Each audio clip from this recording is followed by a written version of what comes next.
मित्रों, आपसे राम राम करने आज फिर आ पहुंची हूँ एक नई कहानी लेकर। कहानी का शीर्षक है रेड लाइट। रेड लाइट पर रुकते ही गाड़ी के स्टीरियो की आवाज कम की और सिगरेट पीने के लिए शीशा नीचे किया ही था कि एक आवाज आई, बाबूजी 1 रुपया दे दो, खाना खाऊंगा, बहुत भूख लगी है।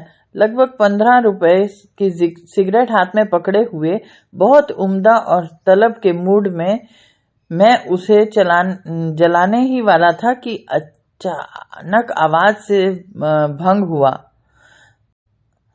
अपनी नशा पूर्ति की तंद्रा के टूटने से कुछ चिड़चिड़ा सा गया अचानक और एक बार को उससे झिड़क ही दिया, चल बे आगे चल। फिर ध्यान आया कि भूखा होगा बेचारा, चलो कुछ दे ही देता हूँ। इधर आ, अरे सुन तो।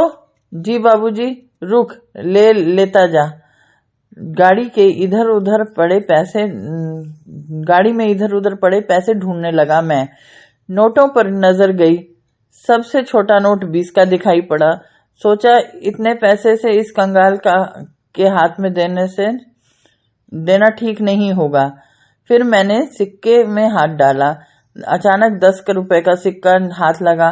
उसे भी छोड़, मैं 1 रुपए का सिक्का ढूंढने लगा पर नहीं मिला। 10 के खुले हैं तेरे पास? जी बाबूजी, हो जाएगा। ला 9 रुपए वापस कर जल्दी। उसने 9 रुपए के सिक्के गिनकर मुझे थमा दिए। इतने में ही सिग्नल ग्रीन हो गया था। मुझे अचानक ही कार आगे बढ़ानी पड़ी। खैर, जानता ही था कि पीछे दौड़ कर आएगा, इसलिए गाड़ी से धीरे से सिग्नल के पार लगाई और साइड पर रोक ली, पर वो कहीं नजर नहीं आया। अचानक मेरी नजर सड़क के दूसरी तरफ अनाथालय का चंदा मांगने वाली गाड़ी की तरफ पड़ी। वो बच्चा भी उस तरफ लपकते देख हैरानी नहीं हुई मुझे।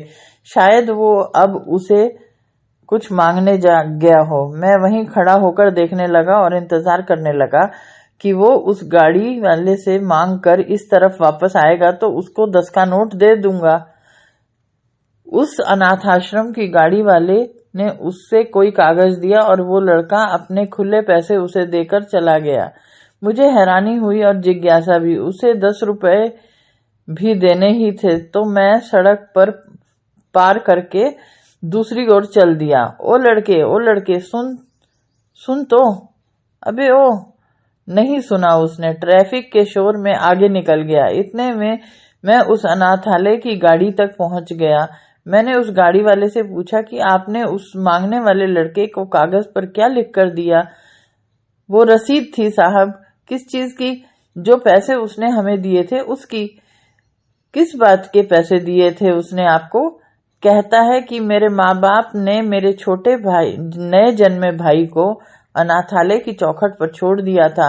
ये पैसे उस तक पहुंचा देना और उससे कहना कि तेरा भाई इतना भी गरीब नहीं है कि तुझे पाल ना सके। बहुत समझाते हैं साहब, मानता ही नहीं। उसे ये भी कह चुके हैं कि उसका भाई हमारे अनाथालय में नहीं है। जब भी हमारी गाड़ी देखता है बस दौड़ता है और चला आता है और अपने सारे कमाए पैसे हमें दे जाता है। कहता है कि ये पैसे उसके भाई तक न सही पर दूसरे अनाथों तक तो पहुंचते ही हैं। वो सब भी उसके भाई जैसे ही हैं, तो वह उन्हें ही पाल लेगा और कोई बदले में भगवान को भेजकर उसके भाई को। आज पूरे दिन के कमाए हुए 108 रुपए जमा करवा गया है। लोगों के लिए इसे 1 रुपया भी देना महंगा लगता होगा साहब। और यह लड़का मदद के नाम पर हर बार अपनी पूरी दौलत लुटाता जाता है। भगवान इसका भला करे। उफ, हे भगवान। बिना पिए हुए उस सुलगती सिगरेट से अचानक ही मेरे हाथ जल उठे। शायद ये जलन मेरे जीवन की सबसे ज्यादा दहकने वाली शोलों से बनी थी। तो मित्रों, आपको मेरी ये कहानी कैसी लगी आप अवश्य बताएं और कमेंट में जरूर लिखें।